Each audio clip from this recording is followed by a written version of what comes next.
Txinak gainditu dau Europa eta gainditu dau bebai Euskal Herria eta erkidego autonomoa ikerkuntza eta garapenean egiten duen ahaleginaren referentzian.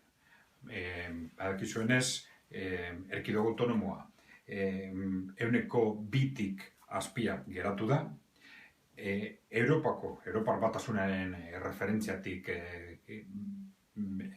bera, eta baita ere Txinaren referentziatik bera.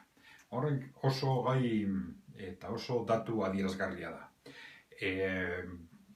Ikerketa eta garapenean egiten den ahaleginak ez dago adierazten zehazki herrialde baten maila teknologikoa jakina.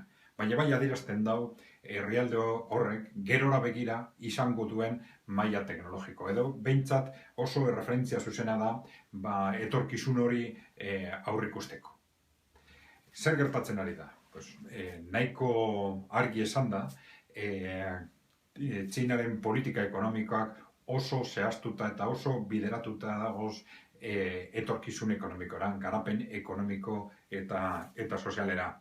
Eta Europan, alderantziz Europar eta estatu batuetan, gagoz murgilduta zorpetze dinamika baten, gelditze baten, estankamiento ekonomiko nabari baten barne. Eta gure politika ekonomika, gure politika sozial eta ekonomikoa ez dira bat ere ambiziosoak.